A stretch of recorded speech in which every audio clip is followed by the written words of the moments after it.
இந்த திரைப்படத்தை எல்லாரும் ரொம்ப சந்தோஷமா எதிர்பார்த்துருந்தாங்க. நல்ல ஒரு தருணம். எல்லாரும் இன்னைக்கு என்ஜாய் மூட்ல தான் வந்திருக்கிறாங்க. அது நல்லபடியாக நடக்கட்டும். நான் சார் என்னோட அடையாளம் எப்பயுமே நான் முதல்ல ரசிகன் என்பது என்னோட முதல் அடையாளம். 30 வருடமாக நான் ரசிகனாகவே இருந்தேன். அது முதல் அடையாளம் அதுதான். அமைச்சர் என்பது முதலமைச்சர் அவர்கள் எனக்கு கொடுத்த ஒரு பரிசு. நிச்சயமா அவருடைய பாதையில் அவர் வகுத்த வழியில தான் பயணிச்சுட்டு இருந்தேன் ஆரம்பத்துல இருந்து. இப்போ எனக்கு ஒரு பொறுப்பு தான். பொறுப்பு நிச்சயமா நல்ல முறையாக செயல்படுத்தும் என்பதை தெரிஞ்சுக்கிறேன் சார்.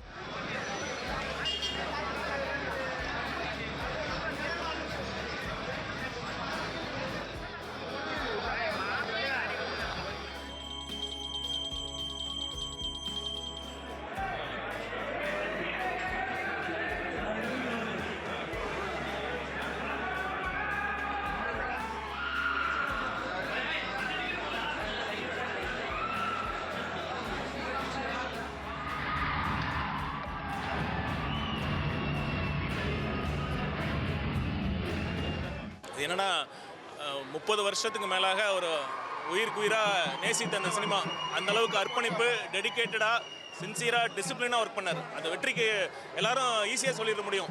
அவர் ஒரு நடிகர் தானே அப்படின்னு ஈஸியாக சொல்லிட முடியும். ஆனால் அந்த துறையில் அவர் நம்பர் 1 இருக்கிறதுக்கு பின்னாடி அவருடைய உழைப்பு, அது அவருடைய டெடிக்கேஷன், அவருடைய சின்சியரிட்டி, அதை யாரும் பார்க்குறதில்ல. அவர் ஷூட்டிங்கில் டைரக்டர்ஸ் யாரை கேட்டாலும் சொல்லுவாங்க எந்த அளவுக்கு அவர் டிசிப்ளின்டாக டைரக்டர்ஸ் ஆக்டர் ஒரு ஷூட்டிங் டைம்னா கரெக்டாக பங்க்சுவலாக அந்த மாதிரி அவருக்கு ஷூட்டிங் வரக்கூடிய ஒரு நடிகர். டெடிக்கேட்டடாக நேசித்தார். அதை விட்டுட்டு ஒரே நேரத்தில் 2 வேலை செய்ய முடியாதுங்கிறனால அதை முழுக்க விட்டுட்டு வந்து அரசியலுக்கு வந்திருக்காரு. இப்போ சினிமாவில் எந்த அளவுக்கு டெடிக்கேஷனை காட்டினாரோ அதே அளவுக்கு இப்போ டெடிக்கேஷனை, சின்சியரிட்டியை இப்போ அரசியலில் காட்டிட்டு இருக்காரு. அதுதான் அவருடைய வெற்றிக்கு காரணம்.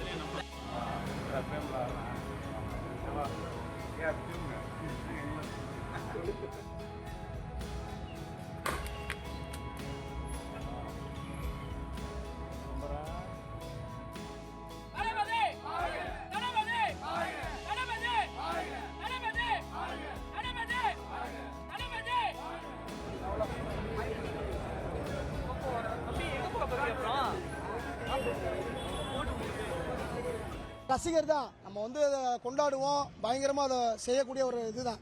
ஆனால் காவல்துறை வந்து இது வேணாம் அப்படின்னு நம்ம சொல்லும்போது அதை நம்ம கேட்டுக்கிட்டோம். ஏன் வேணான்னு இதே ரசிகராக இருந்தால் நம்ம ஒரு இதில் இல்லை அப்படின்னா நம்ம பயங்கரமாக அதை கொண்டாடுவோம். காவல்துறை சொல்கிற நம்ம கேட்டுக்கிட்டோம், பண்ணக்கூடாதுனாங்க, நம்ம பண்ணலை.